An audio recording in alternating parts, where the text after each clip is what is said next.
नमस्कार, जय श्री राम। स्वागत है आप सभी का पुनः एक बार। प्रसंग चल रहा है कठोपनिषद का। नचिकेता से जब 3 प्रश्न 3 वरदान मांगने के लिए यमराज ने कहा तो नचिकेता ने 2 वरदान मांगे, वो सहजता से यमराज ने दे दिए। तीसरे वरदान में नचिकेता पूछता है कि प्रभु, कुछ लोगों का मानना है कि शरीर छूटने के बाद सब कुछ खत्म हो जाता है। कुछ विद्वानों का मत है कि शरीर छूटने के बाद आत्मा बनी रहती है। इसमें आपका क्या कहना है? इस आत्म तत्व संबंधी प्रश्न के सुनकर के यमराज नचिकेता को नाना प्रकार के प्रलोभन देते हैं। जब प्रलोभन में भी नचिकेता नहीं फंस रहा है, अब उन्होंने जब समझ लिया कि नचिकेता दृढ़ निश्चयी, परम वैराग्यवान, निर्भीक है अतः ब्रह्म विद्या का उत्तम अधिकारी है, तब ब्रह्म विद्या का उपदेश आरंभ करने से पहले उसका महत्व बताते हैं। अन्य श्रेयोर निदुते उभे नानार्थे पुरुष शिनीतः तयोः श्रेय आददानस्य साधुर भवति हीयते अर्थात उप्रयो गृणीते। मनुष्य शरीर अन्यान्य योनियों की भांति केवल कर्मों का फल भोगने के लिए नहीं मिला है।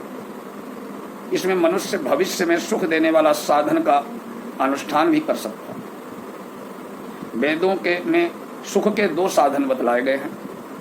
श्रेय अर्थात सदा के लिए सब प्रकार से के दुखों का छूटकर नित्य आनंद स्वरूप पर ब्रह्म पुरुषोत्तम को प्राप्त करने का उपाय, और प्रेय अर्थात स्त्री, पुत्र, धन, मकान, सम्मान, यश आदि इहलोक की और स्वर्गलोक की जितने भी प्राकृत सुखोपभोग की सामग्रियां हैं उनकी प्राप्ति का उपाय। इस प्रकार अपने अपने ढंग से मनुष्य को सुख पहुंचाने वाले ये दोनों साधन मनुष्य को बांधते हैं, उसे अपनी ओर खींचते हैं।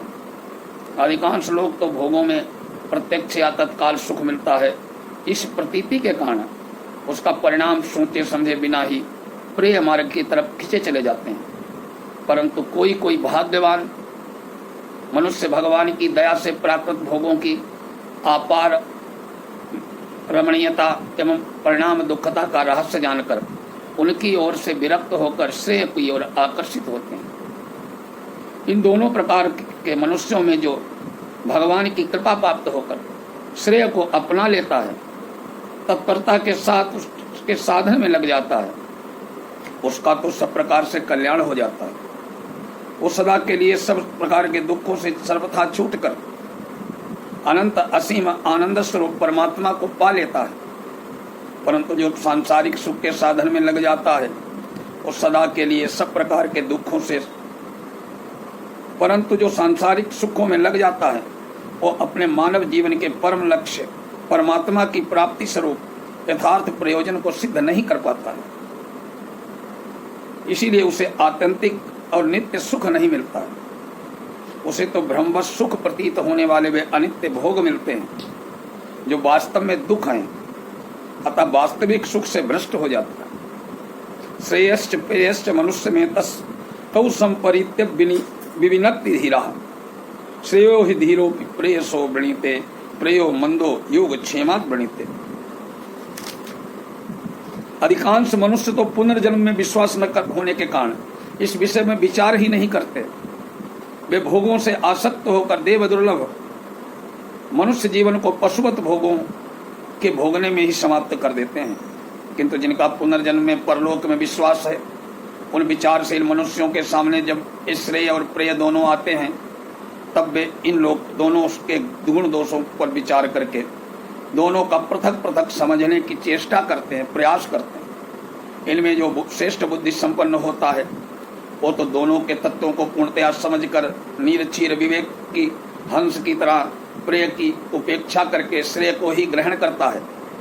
परंतु जो मनुष्य अल्प बुद्धि है, जिसकी बुद्धि में विवेक शक्ति का अभाव है, वो श्रेय के फल से अविश्वास करके प्रत्यक्ष दिखाई देने वाले लौकिक योगक्षेम की सिद्धि के लिए प्रेय को अपनाता है। वो इतना ही समझता है कि जो कुछ भोग पदार्थ प्राप्त हैं वे सुरक्षित बने रहें, जो अप्राप्त हैं वो प्रचुर मात्रा में मिल जाएं, उसके लिए बस यही योगक्षेम है। परमात्मा की प्राप्ति के साधन स्वरूप प्रेश्रय की प्रशंसा करके अब यमराज साधारण मनुष्यों से नचिकेता की विशेषता दिखलाते हुए वैराग्य की प्रशंसा करते हैं। सत्वं प्रियान प्रिय रूपाश्य कामान न विद्यायान नचिकेतोस्त साक्षी नैताह शंका वित्तमवाप्तो यस्याम मज्जंती बहवो मनुष्याः। यमराज कहते हैं, नचिकेता, तुम्हारी परीक्षा करके मैंने अच्छी तरह देख लिया कि तुम बड़े बुद्धिमान हो, विवेकी हो, वैराग्य संपन्न हो।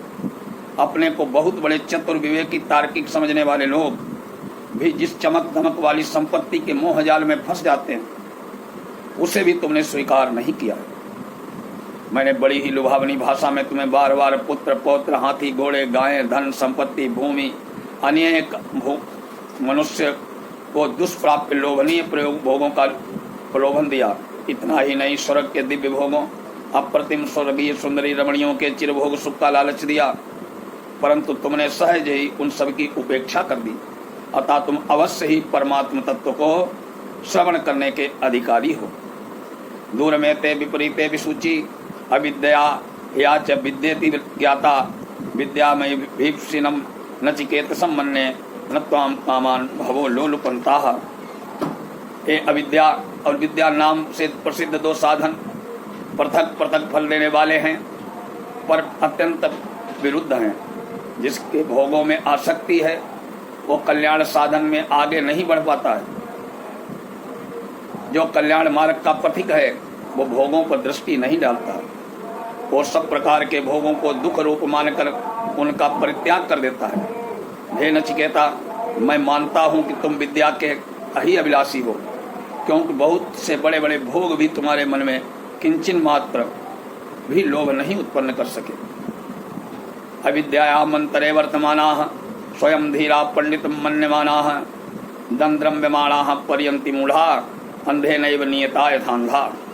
जब अंधे मनुष्य को मार्ग दिखलाने वाला भी अंधा ही होता है, तब जैसे वो अपने अभीष्ट स्थान पर नहीं पहुंच सकता, बीच में ही ठोकरें खाता भटकता रहता है, कांटे और कंकड़ों से गिरकर, गहरे गड्ढे आदि में गिरकर, किसी चट्टान, दीवाल, पशु आदि से टकराकर नाना प्रकार के कष्ट भोगता है, वैसे ही उन मूर्खों को भी पशु, पक्षी, कीट, पतंग आदि विविध दुखपूर्ण योनियों में, नरकादि में प्रवेश करके अनंत जन्मों का, अनंत यंत्रणाओं का भोग करना पड़ता है।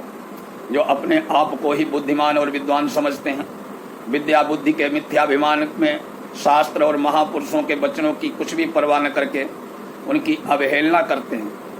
प्रत्यक्ष सुख स्वरूप प्रतीत होने वाले भोगों का भोग करने में, उनके उपार्जन में ही निरंतर संलग्न रहकर मनुष्य जीवन का अमूल्य समय व्यर्थ नष्ट करते रहते हैं। न सांपराया प्रतिभाति वालम प्रमाद्यंतम वित्तमोहेन मूढ़म अयम लोको नास्ति पर इत्तिमानी पुनः पुनर्वस मापद्यते में। इस प्रकार मनुष्य के जीवन में महत्व को नहीं समझने वाला अभिमानी मनुष्य सांसारिक भोग संपत्ति की प्राप्ति के साधन धनादि के मोह में मोहित होता रहता है। अतः भोगों में आसक्त होकर वो प्रमाद पूर्वक मनमाना आचरण करता है, उसे परलोक नहीं सूझता। अतः अंतःकरण में उसके इस प्रकार से विचार उत्पन्न ही नहीं होते कि मरने के बाद मुझे अपने समस्त कर्मों का फल भोगने के लिए बाध्य होकर बारंबार विविध योनियों में जन्म लेना पड़ेगा। वो मूर्ख समझता है कि बस जो कुछ यहाँ प्रत्यक्ष दिखाई देता है यही लोक है, इसी की सत्ता है, यहाँ जितना सुख भोग लिया जाए उतनी ही बुद्धिमानी है, इसके आगे क्या है, परलोक को किसने देखा है, परलोक तो लोगों की कल्पना है इत्यादि। इसी प्रकार की मान्यता रखने वाला मनुष्य बारंबार यमराज के चंगुल में पड़ता है।